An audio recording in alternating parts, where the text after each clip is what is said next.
Салом апаҳо, хоҳаро, модаро, салом бонувони зебо, салом ба ҳамаи аҳли гурӯҳ.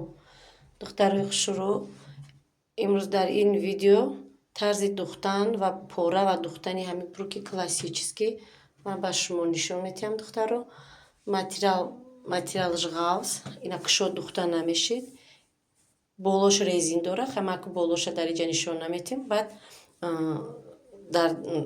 дар духтан дар вақти духтан ҳаст чихи мефаҳмонам, болош резинка дорад, тангакай, поёнаш манихе кушод.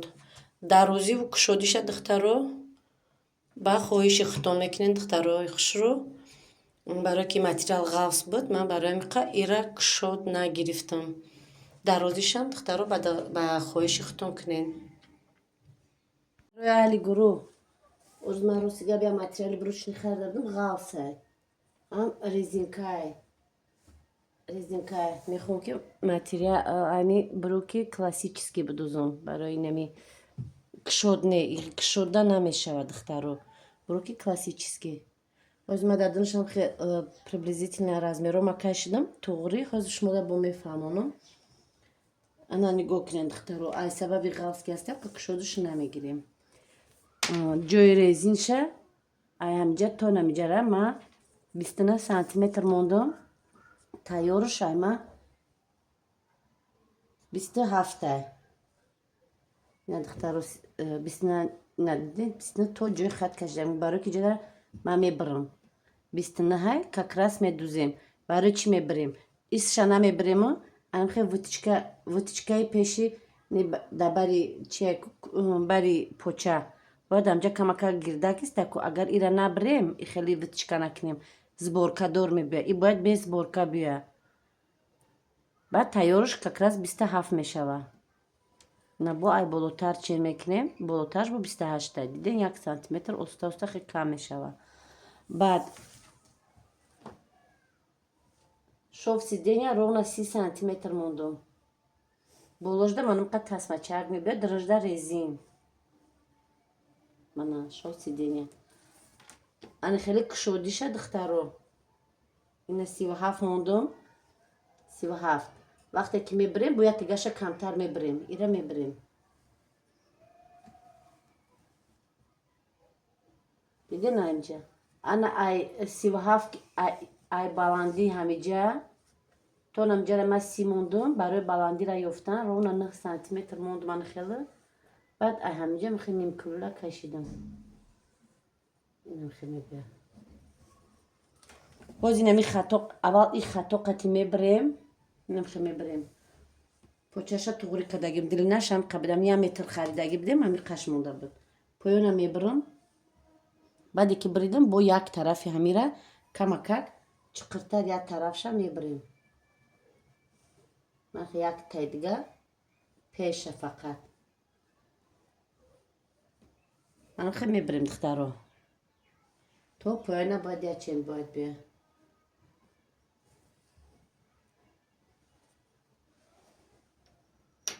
баъд аям тарафа бо як борига мегумтон духтаро, камакак намҷара тоҷара чок мемонам.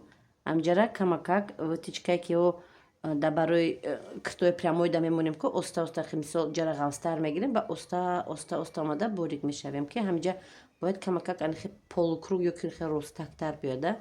И барои банди пеш бари поча.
اینا دخترو بردم روسی گاب کما کک غاستر کسه برام یا تا بردم اینا تاگانگی شازیوتی موندگیم دتای بولورا بردگیم نه دخترکو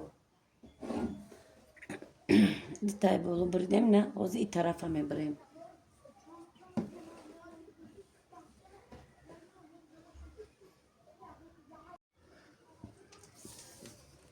این طرف ما 21 چین کدگیو 21 انا کوز اول تو نمجرا کما کک میبرم تو پیش بخیامیره نمیبریم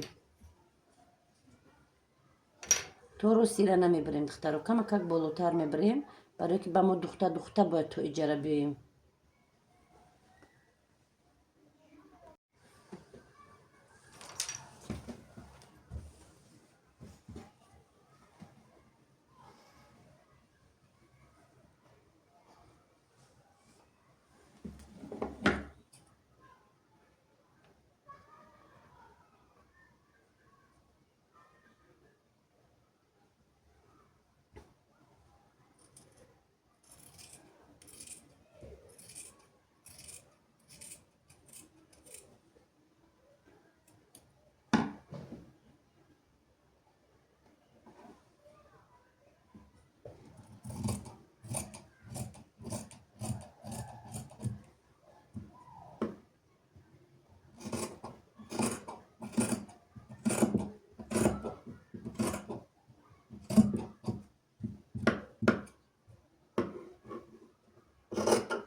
انا که دخترو باید 4 سانتیمتر پیش پش کالتا تر باشه نه دتای پیش فهمیدین دخترو نمی دتای پیشه امیه دو دستین تاگانگی چقه نمیشویم ایره رو اصلا رو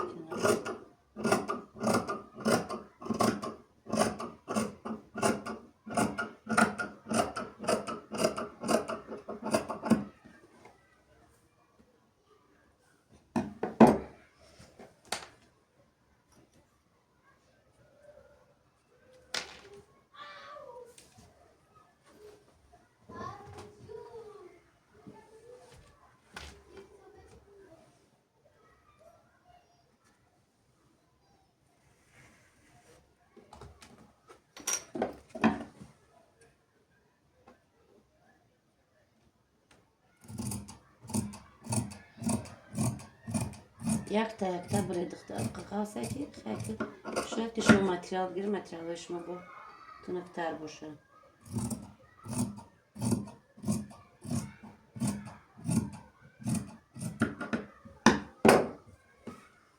دخترو پیش فرقیت کرد. انا که دخترو هر یک کدومی همیره اویرلوگ میزنیم عدل نه برای که غوصه ده تگه بیزی میبه عدل نمیزنیم شوف را زود توش که میکنیم ده طرف باید اوتی کنیم هر یک درز ایجا درز نداره ایجا را من خیلی دخترو تو نیمشه اویرلوگ میزنیم تو نیمشه اویرلوگ میزنیم نمخیل بعد تو دوده منم خیلی باید چیکار بدوزیم روغنا 21 سانتی متر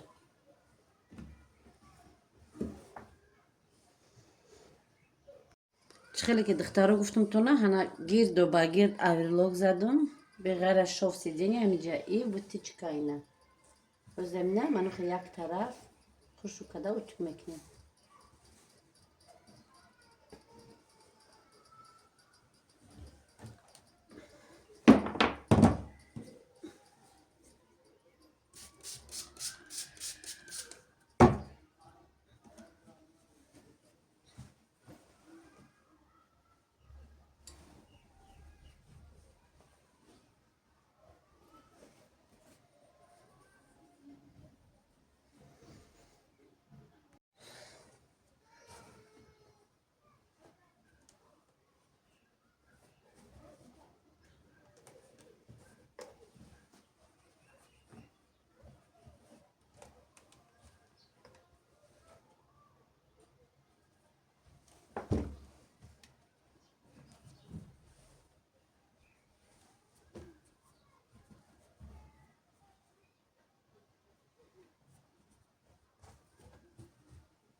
هر دو طرف دختران خیلی چک میکنیم بعد درزای برای میچسبونیم دختران که طرفی روستنگیش طرفی خطور میمونه نه جوی میلوش رو توزه کنم منم خیل دیگریشم هم خیل اوتو کرگی ایشه ای بولوش میمونه نه ستروچکا میروین درخ شو خیلی که گفتم کو بولوی هم میمونیم اینا بعدی که دوختیم اوتو کردیم شفر از اوتوشکا کرده ده طرف منم خیل بولوی هم هر دشه میمونین دختروی خوش رو منو نگاه کنید طرفی رستنگیش بر رستنگیش انا ما جرا اول اویرلوگ نزدم این غوصی که دسته برایم خواه عدل نه با اویرلوگ میزنم بعد میگیرم میدوزم منم خیل بعدی که دوختم بعد پوچشم میدوانم دختروی خوشو شوف سیدین یا دوختم گفتم یک قواتی اویرلوگ میزنم که bu دو طرف ایسوس کردن ده کما که خونه کرده بگیم او که شو خونه رفت و اینکه با یا جویا اویرلوگ شدم یا خطی روز دوختم با یا جویشون اویرلوگ کردم نه سنتر یافتم هر دشت چسباندم نه بلاف که قطی انا که دخترو ای سری پوچه سر کرده انم خیلی روست گرد و با گرد میدوزم شه دخترو اگر یکون جاش کشودک باشه میسا دختون میدوزین اول کو دیدین که کشوده بو میتونین ای همجا تنگ کنین مقصد میتونین که بو تنگ تر کنین یخ برکو کلاسیکی هسته که طرفی پیش کمش قدم است و پایان کشود میتونین هم خیلی کنین هر کس میسا رازمیر خچه بو اگر که یک بختونه که دوختیم بو یک برگر رازمیر میکنین بعد تسمشه میچسبونین دخترو اینا درزورا دوختم راستی گپ هم ماتریالی سخته که چیلکوما بینه قیچی زد و مشا مزدول کرد برام که اینا کشود دوخته نمیشه و چین تنه ماتریالی غوصه اینا برکوی که جشون جینجک دوری کشود تریدن نمیشه و دخترو برای همین که رزمری تنه تون گیریم و پوچشا کشود کنین بعد یه متر که بود ایمون رسید راستی گپ برای رزینش من پیوان کردم 11 سانتی متر منم خیلی دقیقه کرده اول رزمری اجاره میگیریم تو برام دقیقی توغری باید باشه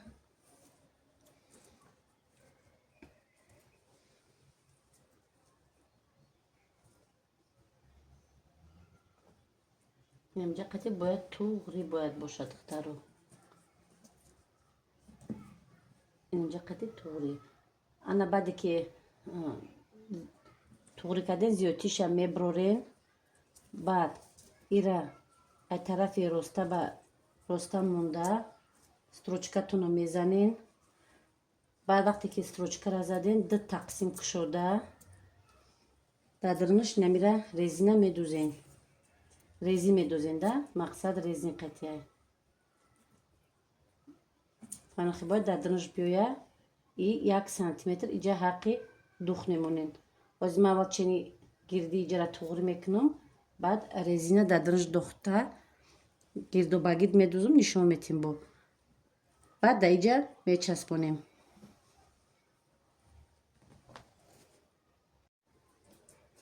اینا دخترو ما را دوختم. راستی گب غاوسی بعد که بود. ورم که یک لوجده یا ستروچکا رفتم بود. یک لوجد قطعی ستروچکا رفتم. طرفی که یک طرفش درز دور بیه. برای که پشتش درزش بسیارتر میبید دخترو. طرفی پشت داره. اینم خیلی میشه دختر فهمیدین. ایرم دادنش وزی میدوزم. در این هم ده جو کرده. ای بولو میره وکو. من قیقت جو میمونه. لوی هم قطعی ستروچکا میدوزم که ایسینی درم. باور کنم که سخته که قایچی دستوم ازد. نمیسال دادرن باید ای بیویه. لوش قطعی ستروچکا میرم که هوای دادرن جمشیدگی ایسته. بعد با ایسر انمی ستروچکا را انمی لوی موندگی را بعد توغری کرده گیرد و با گیردی بروکتون میدوزین.